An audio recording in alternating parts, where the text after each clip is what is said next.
कैसे हो मेरे सारे भाई। स्टडी व्लॉग में आप लोगों का स्वागत है। आपने मेरी शॉर्ट वीडियो तो देख ही ली होगी।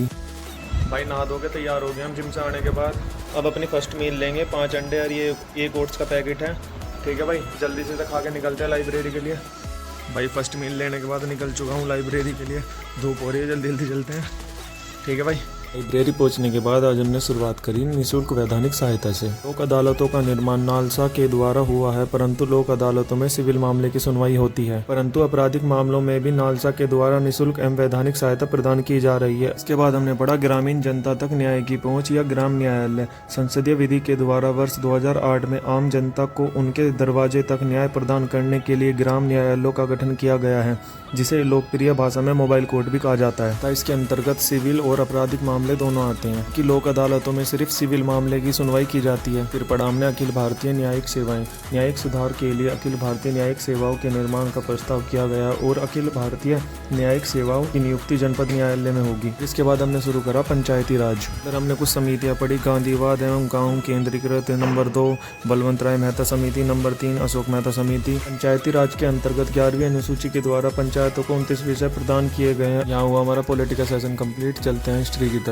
आज हमने हिस्ट्री में शुरुआत की मुगलकालीन अर्थव्यवस्था से। मुगलकालीन मुद्रा अर्थव्यवस्था का आधार चांदी का रुपया था, जिसे आरंभ शेरशाह ने किया था तथा अकबर ने अपने सिक्कों पर राम सीता का अंकन कराया। अकबर का सबसे अधिक मूल्य का सोने का सिक्का मुहर कहलाता था और अकबर ने चांदी का जलाली नामक वर्गाकार सिक्का चलाया तथा मुगल काल का बोहरा व्यापारी वर्ग प्रमुख था। मुगल काल में बैंकिंग और बीमा व्यवस्था मौजूद थी। हमने पढ़ा मुगल काल में वैज्ञानिक तकनीकी का विकास। उन्होंने तोप एवं बारूद का प्रयोग आरंभ किया। वस्तुतः बाबर ने पानीपत के प्रथम युद्ध में तोपखाने का प्रथम प्रयोग किया। मुगल काल में सिंचाई के लिए जल निकालने हेतु लीवर प्रणाली का विकास हुआ और नूरजहां की मां असमत बेगम ने गुलाब से इत्र बनाने का आविष्कार किया। फिर हमने पढ़ा मुगलकालीन उद्यान। भारत में प्रथम मुगल बाग बाबर ने आगरा में लगवाया। इसका नाम हस्त बहिस्त था तथा अब यह रामबाग के नाम से जाना जाता है। और जहांगीर के काल में श्रीनगर में डल झील के पास शालीमार बाग का निर्माण हुआ और शाहजहां ने लाहौर में शालीमार बाग व आगरा में अंगूरी बाग का निर्माण करवाया।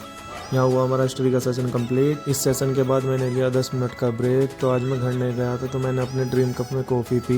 फिर इसके बाद मैंने दोबारा से साइंस एंड टेक की शुरुआत की। जिस साइंस एंड टेक में चल रहा था मेरा फिजिक्स का सेशन, तो इसमें आज हमने इलेक्ट्रिक करंट से शुरुआत की। विद्युत धारा किसी सुचालक में आवेश के प्रवाह को विद्युत धारा कहते हैं। किसी पदार्थ में आवेश दो प्रकार के हो सकते हैं, नेगेटिव और पॉजिटिव। नेगेटिव इलेक्ट्रॉन के रूप में और पॉजिटिव प्रोटॉन के रूप में। मैंने पढ़ा विभवांतर के बारे में। विद्युत धारा या विद्युत ऊर्जा के प्रवाह के लिए दो बिंदुओं के बीच ऊर्जा स्तर में अंतर की आवश्यकता होती है, जिसे विभवांतर या वोल्टेज कहते हैं। मैंने पढ़ा ओम का नियम। किसी स्थिर तापमान या नियत प्रतिरोध पर धारा का मान विभवांतर के समानुपाती होता है, इसे ओम का नियम कहते हैं। बाद मैंने पढ़ा प्रतिरोधों का संयोजन। ये दो प्रकार के होते हैं, श्रेणी क्रम और समानांतर क्रम। श्रेणी क्रम, इसमें धारा का मान समान होगा, विभवांतर असमान होगा, कुल प्रतिरोध का मान बढ़ेगा। नंबर 2 समानांतर क्रम, इसमें धारा का मान असमान होगा, विभवांतर समान होगा, कुल प्रतिरोध धारा का मान घटेगा। हुआ मेरा फिजिक्स का सेशन कंप्लीट।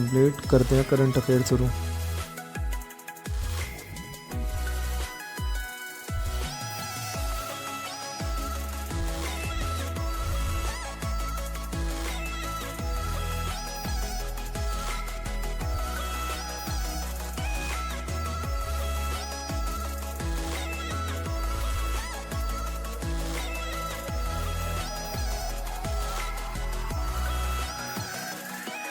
भाई अब बज रहे हैं 6:30 और आज का टारगेट भी हो गया कंप्लीट।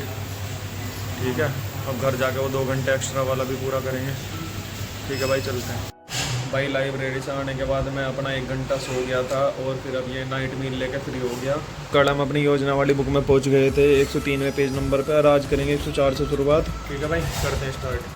आज मैंने पहला सूचकांक पढ़ा, वैश्विक लैंगिक अंतराल सूचकांक तथा इसका जारीकर्ता विश्व आर्थिक मंच है। इसे वर्ष 2006 से जारी किया जा रहा है तथा इसमें भारत 127वें नंबर पर है और पहले नंबर पर आइसलैंड है। दूसरा सूचकांक मैंने पढ़ा, सतत विकास लक्ष्य सूचकांक। इसका जारीकर्ता सतत विकास समाधान नेटवर्क है तथा यह सतत विकास रिपोर्ट का एक भाग है। इसे 2016 से जारी किया जाता है और यह एक वार्षिक रिपोर्ट है। इसमें भारत 112वें नंबर पर है। फिर इसके बाद मैंने पढ़ा मानव विकास सूचकांक। इसका जारी जारीकर्ता संयुक्त राष्ट्र विकास कार्यक्रम है और इसे 1990 से जारी किया जा रहा है। इस सूचकांक में भारत 132वें नंबर पर है। फिर मैंने लास्ट सूचकांक पढ़ा, वैश्विक बहुआयामी गरीबी सूचकांक का जारीकर्ता संयुक्त राष्ट्र विकास कार्यक्रम है तथा इसे पहली बार वर्ष 2010 में जारी किया गया था और यह मानव विकास रिपोर्ट का एक भाग है। फिर मैंने किया अपना सूचकांक वाला सेशन कंप्लीट।